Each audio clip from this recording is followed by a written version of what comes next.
मेरे चैनल कथा कहानी में आपका बहुत बहुत स्वागत है। एक नगर में प्रतिष्ठित व्यापारी रहते थे जिन्हें बहुत समय बाद एक पुत्र की प्राप्ति हुई थी। उसका नाम चंद्रकांत रखा गया। चंद्रकांत घर में सबका दुलारा था। अति कठिनाई एवं लंबे समय इंतजार के बाद संतान का सुख मिलने पर घर के प्रत्येक व्यक्ति के मन में व्यापारी के पुत्र चंद्रकांत के प्रति विशेष लाड़ प्यार था, जिसने चंद्रकांत को बहुत बिगाड़ दिया था। घर में किसी भी बात का अभाव नहीं था।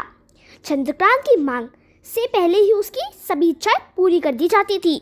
शायद इसी के कारण चंद्रकांत को ना सुनने की आदत नहीं थी और ना ही मेहनत के महत्व का आभास था। चंद्रकांत ने जीवन में कभी अभाव नहीं देखा था, इसीलिए उसका नज़रिया जीवन के प्रति बहुत अलग था और वही व्यापारी ने कड़ी मेहनत से अपना व्यापार बनाया था। ढलती उम्र के साथ व्यापारी को अपने कारोबार के प्रति चिंता होने लगी थी। व्यापारी को चंद्रकांत के व्यवहार से प्रत्यक्ष था कि उसके पुत्र को मेहनत के फल का महत्व नहीं पता। उसे आभास हो चुका था कि उसके लाड़ प्यार ने चंद्रकांत को जीवन की वास्तविकता और जीवन में मेहनत के महत्व से बहुत दूर कर दिया है। गहन चिंतन के बाद व्यापारी ने निश्चय किया कि वो चंद्रकांत को मेहनत के फल का महत्व सब सिखाएगा, चाहे उसके लिए उसे कठोरी क्यों ना बनना पड़े। व्यापारी ने चंद्रकांत को अपने पास बुलाया और बहुत ही तीखे स्वर में उससे बात की। उसने कहा कि तुम्हारा मेरे परिवार में कोई अस्तित्व नहीं है।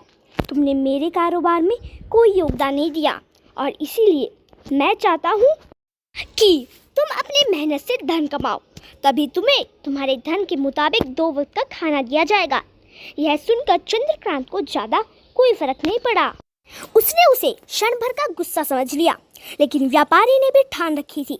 उसने घर के सभी सदस्यों को आदेश दिया कि कोई चंद्रकांत की मदद नहीं करेगा और ना ही उसे बिना धन के भोजन दिया जाएगा। चंद्रकांत से सभी बहुत प्यार करते थे, जिसका उसने बहुत फ़ायदा उठाया। वो रोज़ किसी न किसी के पास जाकर धन मांग लाता और अपने पिता को दे देता और व्यापारी उसे उन पैसों को कुएं में फेंकने का बोलता, जिसे चंद्रकांत बिना किसी अड़चन के फेंक आता और उसे रोज भोजन मिल जाता। ऐसा कई दिनों तक चलता रहा, लेकिन अब घर के लोगों को रोज रोज धन देना भारी पड़ने लगा। सभी उससे अपनी कन्नी काटने लगे, जिस कारण चंद्रकांत को मिलने वाला धन कम होने लगा और उस धन के हिसाब से उसका भोजन भी कम होने लगा। एक दिन चंद्रकांत को किसी ने धन नहीं दिया और उसे अपनी भूख को शांत करने के लिए गांव में जाकर कार्य करना पड़ा। उस दिन वो बहुत देर से थका हारा व्यापारी के पास पहुंचा और धन लेकर भोजन मांगा। रोज के अनुसार व्यापारी ने उसे वो धन कुएं में फेंकने का आदेश दिया, जिसे इस बार चंद्रकांत सहजता से स्वीकार नहीं कर पाया और उसने पलटकर जवाब दिया, पिताजी, मैं इतनी मेहनत करके पसीना बहाकर इस धन को लाया और आपने एक क्षण में मुझे इसे कुएं में फेंकने कह दिया। यह सुनकर व्यापारी समझ गया कि आज चंद्रकांत को मेहनत के फल का महत्व समझ आ गया है। व्यापारी भली भांति जानता था कि उसके परिवार वाले चंद्रकांत की मदद कर रहे हैं, तभी चंद्रकांत इतनी आसानी से धन कुएं में डाल आता था। लेकिन उसे पता था एक ना एक दिन सभी परिवारजन चंद्रकांत से कनी काट लेंगे। उस दिन चंद्रकांत के पास कोई विकल्प शेष नहीं होगा।